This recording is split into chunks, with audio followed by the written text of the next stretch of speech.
to you about working in forensic psychology? For me, it's all about the client group, so working with people with challenging behaviour.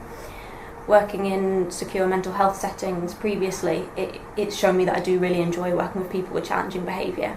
And also I know it sounds a bit cliche, but being part of sort of that process of offering somebody a different path to go down. Particularly I think with offenders, they can be quite a stigmatised group. And so again, being part of that effort to break down that stigma and offer people who maybe previously haven't been given the right opportunities the chance to take a different route in life, and sort of break that cycle of reoffending. Has anything helped you decide on this path? My experience, to be honest. When I left the undergraduate degree, I didn't really know what area I wanted to go into. I knew that I wanted to work with people, but that's all I knew really. I started work in a voluntary adoption support agency, and then alongside that I worked part-time as a healthcare assistant at a mental health hospital, and that showed me really that it was mental health I was really interested in. And then going into working as an occupational therapy assistant in the same hospital, I worked a lot with clients with forensic backgrounds and obviously with challenging behaviour, and I was involved in designing and delivering sessions and then sort of evaluating them afterwards. So it was very much, although it wasn't psychology or forensic based, it was very much the sort of things that would be done by psychologists, just obviously with an occupational therapy perspective instead. So that really sort of reaffirmed my belief that it was working one-to-one with people and in groups and delivering interventions that I wanted to go into, and very much with a mental health slant on it. What kind of person would you say this area of work is particularly suited to? You've got to be resilient, definitely, because you'll come up against challenging behaviour, obviously. You've got to be able to think on your feet and sort of problem solve, because things, I can't speak for the prison service because I've never worked in a prison, but definitely in a secure hospital setting, things can change minute by minute. So you can go in with a really sort of set plan about what you're going to do, and then actually every item of equipment you were going to use in that session is now banned from the ward, and or the individual that you were going to work with is no longer available, for example. So you've got to be able to sort of think on your feet and make sure that your time is always sort of used wisely.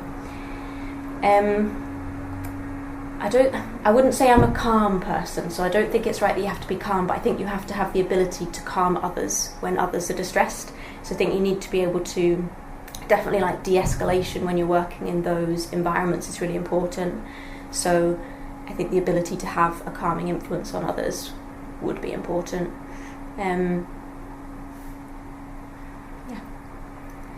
Do you need any particular experience to get onto the Masters in Forensic Psychology and progress your study?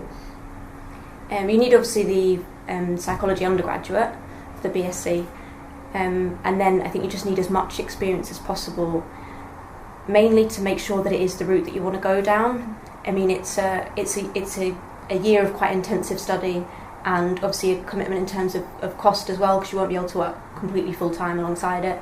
And so I think you do need to be really sure when you go into it that it is what you want to do. And for me, the only way to make sure that it is what you want to do is to get experience in that area and really sort of test it out and try working with those client groups. But I do also think that to be able to take the most from the teaching, it's good to have the experience, because then in lectures, in seminars, you can apply the teaching that's being taught and apply it to clinical practice. What experiences did you gain during your undergraduate degree that helped you? So I worked initially as a tutor, actually, delivering GCSE maths tuition to students in high schools across Manchester. And I know, although that probably sounds nothing related to forensic psychology at all, it kind of was when I think about it, because it was about problem solving, designing sessions with the individual's needs in mind, changing sessions on the spot to meet sort of challenges, and somebody not understanding a session that you'd thought would be quite simple, for example.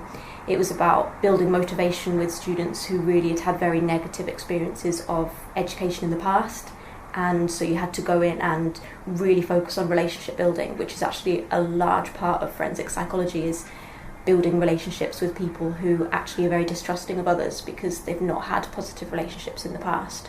So it definitely sort of prepared me for that. I don't think in the past, before that role, I'd really experienced that much sort of hostility from somebody that I was working with. Working in sort of part-time jobs and customer service and things, it's nothing like that. And when you're actually trying to work with somebody and trying to do a piece of work and they're actively resisting you, I think that's a really invaluable experience.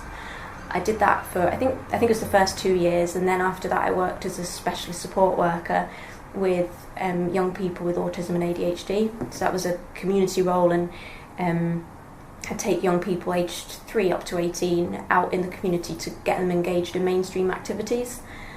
And that was a really good experience as well, because it's very much about dealing with challenging behaviour, particularly with young people with low functioning autism who were non-verbal. It was trying to find ways to communicate with them in alternative ways, non-verbal communication, and also trying to de-escalate them in the public, really, out and about in the community if they were having a complete meltdown.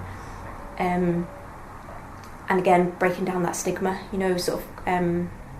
combating stigma when a young person was having a meltdown in the community. And again, I think that all relates, really. Are there any other experiences you think would be particularly relevant for somebody? I do know that some people on the masters that I've been on this year, they've been volunteers on the youth justice panel, and that would definitely be a fantastic experience, like really, really relevant. Also voluntary work, like volunteering with Samaritans, looking for jobs with people like Childline and the adult helpline with NSPCC, because I know that they use motivational interviewing as one of their techniques, and that's obviously really relevant for forensic psychology and something that we're actually taught about on the course. So so those sort of experiences would be really relevant as well.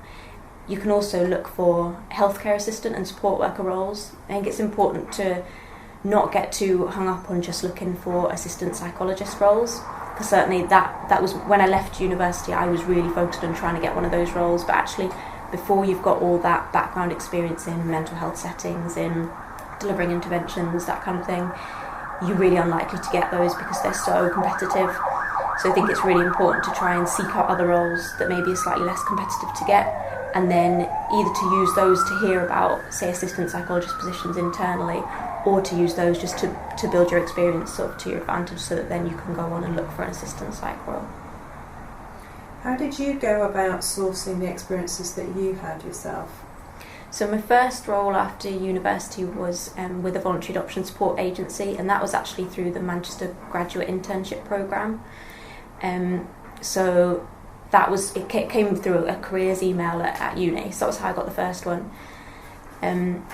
The second one, I think I actually heard through the bank healthcare assistant role. I think I actually heard about from a friend, and I did that then on weekends alongside my role with the voluntary adoption support agency. And it was through, although it was exhausting, it was worth it, because it was through that I then got the position as the occupational therapy assistant, because that role was initially only advertised internally, and so I wouldn't have got that had I not been working in the hospital at the time. Did you face any particular setbacks or challenges along the way? I think rejection. I think that's why, again, I think it's really important for people to be resilient in sort of this line of work.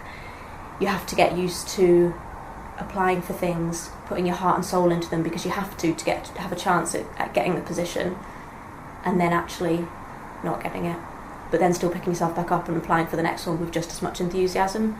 And that was I think that was definitely the thing that I found hardest. And can you suggest any particular organisations or charities for students to approach themselves? It's always good to look on NHS jobs. There's things like assistant psychologist roles going on there, and support worker and healthcare assistant, and also private hospitals, private providers like Priory and Signet and Partnerships in Care. But also charities. Like I say, my first role was through a voluntary organisation, and I do know that in Manchester there's charities such as Lifeline in the city centre who work with adults with substance misuse difficulties, and then also people like the NSPCC. It's really sort of, Googling, but also looking on places like the BPS careers for more sort of psychology specific roles. What would you say to other students thinking of studying forensic psychology and going down that route? Get as much experience as you can. First of all, to make sure that it's for you, and second of all, so that when you do apply for things, you're giving yourself the best chance of getting them. Don't just focus, like I said, on assistant psychologist roles. Try and look out there a little bit. Look for healthcare assistants, look for support worker roles, activity coordinator. I worked on adolescent mental health unit as an activity coordinator, and again, it's really great experience because you're designing interventions, you're dealing with risk management, being sort of very risk aware during sessions. So it's all, really relevant, even though at first you might think that's nothing related to psychology or forensic psychology. Looking back, what do you wish you'd known now in your first year? I think it's I'm really glad that I got all the experience that I did, and I wish I just appreciated, I guess, how valuable all that voluntary work and sort of related paid work is, and I'm glad that I went for all those voluntary positions and paid work alongside university, really. What advice would you give your first year self? I think not to put too much pressure on making a decision about where you want to head from the start. All the way through my undergraduate, I didn't know that it was forensic psychology that I wanted to do. I knew it was something in psychology, and I knew it was something working with people, but that was it. And actually it's taken trying a few different careers to work out that forensic psychology is what I want to do. But having previously tried to rush into career paths in the past and it not being successful, it's really shown me that it's worth taking that time and taking your own path to reach the bit of psychology that really interests you. What are your plans now for after the Masters, Joanna? Hopefully to get a trainee position and to so the Masters counts as stage 1 of the forensic psychology qualification, so hopefully to find somewhere that will offer me a trainee position and then go on and do stage 2. Thanks very much.